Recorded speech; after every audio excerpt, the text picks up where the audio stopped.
اليوم رح ندخل لعالم الحكايات الشعبية اليمنية. معنا قصة بصراحة غريبة ومقلقة جدا. المصدر عنوانه الرجل الذي دخل البئر ولم يخرج. القصة دي بتدور أحداثها في قرية بيت بؤس القديمة باليمن، مكان يعني مشهور بحكايات الجن والأماكن المسكونة دي. فعلا، والمصدر بيقدم لنا حكاية ممكن نقول عن الفضول وعواقبه يمكن. بالظبط، كلها بتدور حوالين بئر قديم قوي. أهل القرية بيحذروا منه لدرجة إنهم مسميينه بئر الجن. بطل القصة شخص اسمه حسن. المصدر بيقول إنه رجل بسيط، بس كان عنده حب استطلاع وشغف كده باستكشاف الآثار والأماكن المهجورة. والشغف ده بالذات هو اللي سحبه ناحية البير ده، يعني رغم كل التحذيرات اللي سمعها من أهل القرية. طيب، إيه المميز في البئر ده؟ المصدر بيوصفه بتفاصيل بصراحة تثير الاهتمام. بيتكلم عن حجارة كبيرة جدا بتغطيه، وعليها نقوش غريبة قديمة محدش فاهمها. والأهم إنه مجرد ما حد يقرب منه كان ممكن يسمع أصوات غريبة. أصوات؟ زي إيه مثلا؟ المصدر مش بيحدد بالظبط، لكن بيلمح لأصوات زي همس أو أنين خافت، وده طبعا بيزود الرهبة والغموض. مفهوم. القصة بقى بتحكي إن حسن ده فضوله غلبه، ما قدرش يقاوم، فقرر إنه لازم ينزل البير ده. والمفاجأة إنه اختار ينزل بالليل. بالليل؟ لوحده كمان؟ لوحده تماما، ما كانش معاه غير مصباح زيت صغير.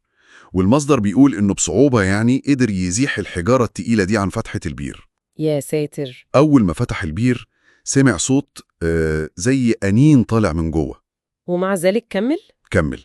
تجاهل الصوت ده، يمكن افتكروا صوت هوا أو أي حاجة تانية، بس هو تجاهله. هنا بقى النقطة المهمة، تجاهل العلامات الواضحة دي، ده اللي بيبرز إصرار حسن الغريب ده، كأنه كان مصمم يوصل لحاجة معينة جوه. بالظبط.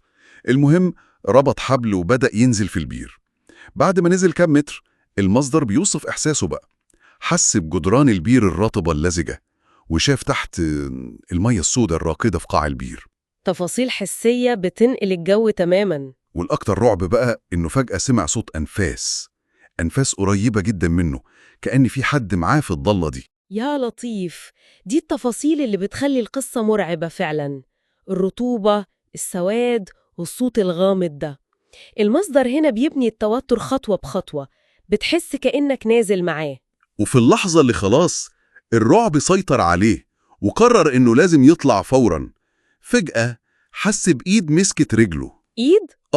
إيد باردة جدا مسكته بقوة وبدأت تشده لتحت. يا الله! طبعا حسن صرخ بأعلى صوته، ومن الخضة والشدة دي المصباح وقع من إيده في المية، والنور انطفى، وهو نفسه اختفى تماما في الضلمة وفي المية. لحظة الاختفاء دي والإحساس المادي بالإيد الباردة اللي بتسحبه، هي دي ذروة القصة، قمة الرعب والغموض.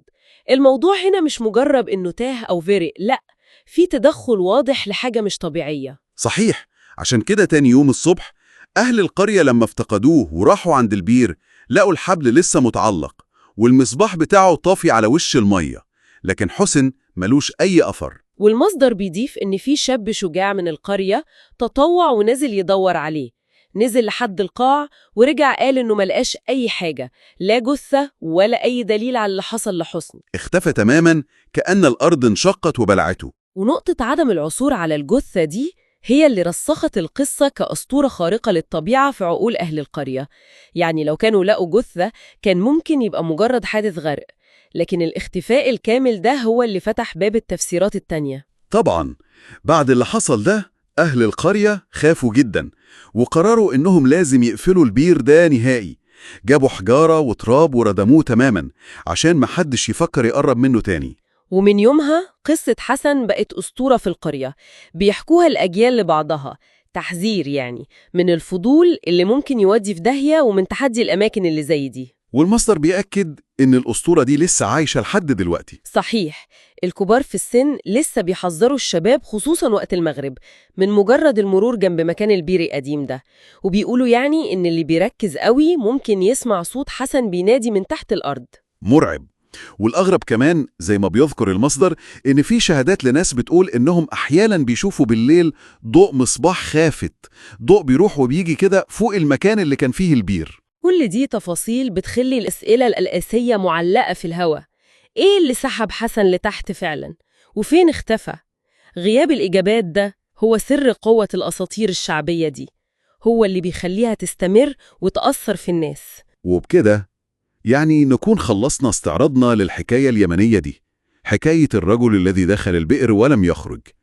ويمكن الفكرة اللي الواحد ممكن يفكر فيها هي مش بس إزاي الأساطير بتجسد مخاوف قديمة من المجهول، لكن كمان إزاي التفاصيل الصغيرة دي، الإيد الباردة، صوت الأنفاس، الضوء الخافت، هي اللي بتدي الأسطورة دي حياة وتخليها حقيقية ومستمرة في ذاكرة المكان. يا ترى إيه الأسرار التانية اللي مخبياها الأماكن القديمة حوالينا؟